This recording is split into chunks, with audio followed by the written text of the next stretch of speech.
ముందుగా ఒక గిన్నె పెట్టుకుని స్టవ్ మీద వేడి చేసుకున్న తర్వాత దాంట్లో సగం వరకు నీళ్లు మంచి నీళ్లు పోసుకుని వేడి చేసుకోవాలి.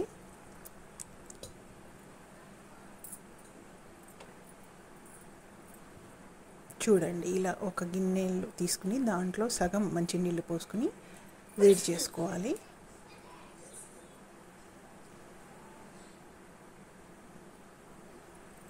దీంట్లో ఒక టీ స్పూన్ వరకు సాల్ట్ ఉప్పు వేసుకొని కలియపెట్టుకుని వేడి చేసుకోవాలి మూత పెట్టి. ఇప్పుడు మనం ఇంకొక స్టవ్ మీద ఒక పెద్ద కడాయి తీసుకుని వేడి అయిన తర్వాత ఒక మీడియం సైజ్డ్ గ్లాస్ సేమియా ఉంటుంది కదా, వైట్ సేమియా తీసుకుని రోస్ట్ చేసుకున్నాను. చూడండి, ఇలా కడాయి వేడైన తర్వాత ఈ వైట్ సేమియాని ఇందులో వేసుకొని లైట్ బ్రౌన్ కలర్ వచ్చే వరకు వేయించుకున్నాను అనమాట. ఇలా వేయిస్తే మనము ఉప్మా చేసేటప్పుడు అంత స్టిక్కీగా అంటుకోకుండా ఉంటుందన్నమాట. చూడండి, ఇలా మధ్య మధ్యలో కలుపుతూ లైట్ బ్రౌన్ కలర్ వచ్చే వరకు వేయించుకున్నాను.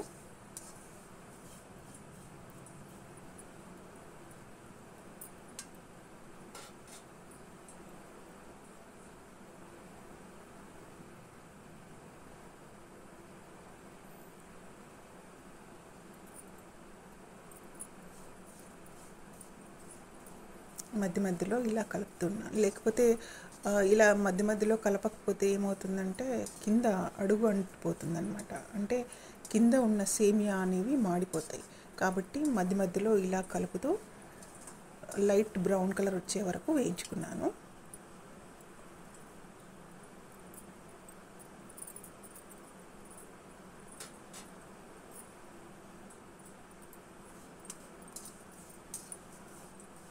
చూడండి, ఇప్పుడు కలర్ చేంజ్ అయ్యింది, లైట్ బ్రౌన్ కలర్ వచ్చేసింది. చూడండి,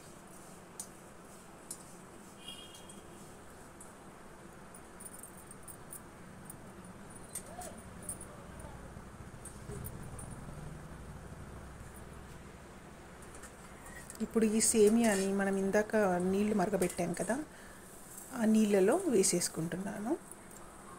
చూడండి, వేసేసుకున్నాను. ఇది మూత పెట్టి ఒక 5 minutes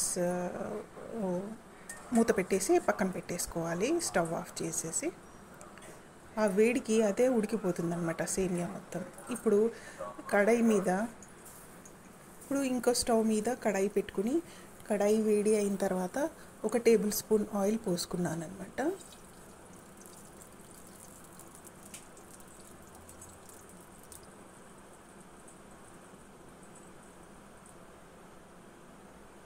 దీనికి ఒక పెద్ద ఉల్లిపాయ, కొంచెం కొత్తిమీర, కొంచెం కరివేపాకు, 1 tablespoon పల్లీలు, ఇంకా పచ్చిమిర్చి పేస్ట్ ఉంటుంది కదా అది తీసుకున్నాను.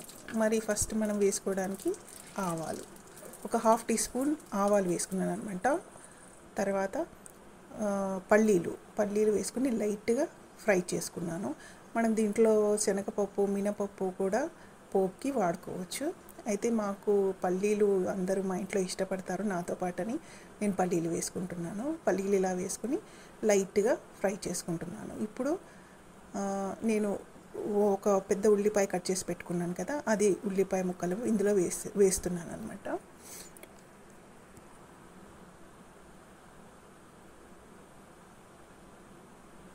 ఈ ఉల్లిపాయ ముక్కలు ఇలా ఆయిల్లో ఫ్రై అయ్యే వరకు లైట్గా వేపుకున్నాను.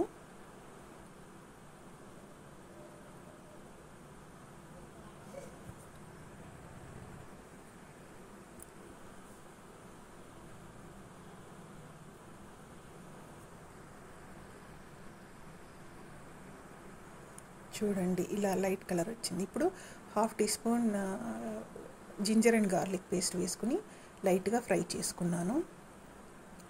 ఈ జింజర్ అండ్ గార్లిక్ పేస్ట్ వేసుకోవడం వల్ల మంచి సువాసన వస్తుంది, టేస్ట్ కూడా చాలా బాగా వస్తుంది.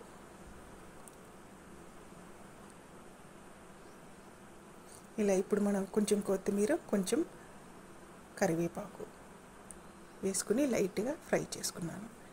దీంతో పాటే ఒక హాఫ్ టీ స్పూన్ పచ్చిమిర్చి పేస్ట్ వేసుకున్నాను. పచ్చిమిర్చి మామూలుగా తరిగింది ముక్కలు చేసుకుంది కూడా వేసుకోవచ్చు, కాకపోతే నేను ఇక్కడ పేస్ట్ వాడుతున్నాను.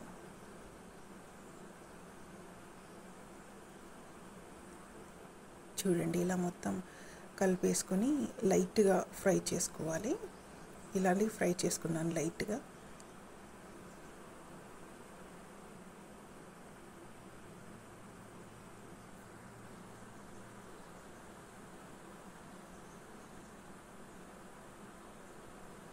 ఇప్పుడు ఒక హాఫ్ టీ స్పూన్ సాల్ట్ వేసుకున్నాను.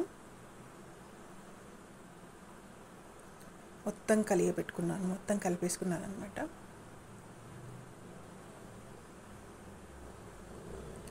ఇందాక మనము డ్రైన్ చేసి పెట్టుకున్న సేమియా ఉంది కదా, ఉడికించి పెట్టుకున్న సేమియా డ్రైన్ చేసుకుంది, వాటర్ అంతా తీసేసింది. ఆ సేమియా మొత్తం ఈ మిశ్రమంలో వేసి బాగా కలియబెట్టుకున్నాను అనమాట. చూడండి ఇలా వీడియోలో చూపుతున్నట్టుగా మొత్తం ఈ ఫ్రై మిశ్రమం అంతా ఈ సేమియా ఉడికించి పెట్టుకుని డ్రై చేసుకున్న వాటర్ అంతా డ్రైన్ చేసుకున్న సేమియా ఉంది కదా, మొత్తం కలిపేసుకున్నాను అనమాట. ఇలా లైట్గా కొంచెం వేపుకున్నట్టు మొత్తం కలిపేసుకున్నాను అనమాట. ఇలా కలిపితే ఈ ఉడికిన సేమియాకి మనం వేసిన అన్ని ఇంగ్రీడియంట్స్ టేస్ట్ అనేది మంచిగా తగులుతుందన్నమాట. భలే టేస్ట్ వస్తుంది రెసిపీకి. చూసారా కలర్ కూడా ఎంత బాగా వచ్చిందో. ఇలా మొత్తం వేసేసుకుని ఒక 5 minutes బాగా కలియబెట్టుకున్నాను అనమాట. అప్పుడు ఈ టేస్ట్ మొత్తం సేమియా కంటే భలే టేస్టీగా ఉంటుంది. చూడండి కలర్ కూడా ఎంత బాగా వచ్చిందో. టేస్ట్ కూడా భలే అదిరిపోతుంది ఇది.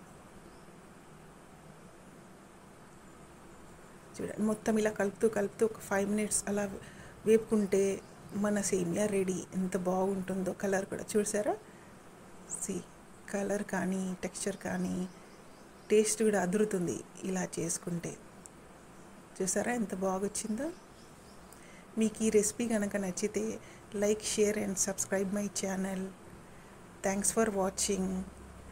Wait for more videos soon.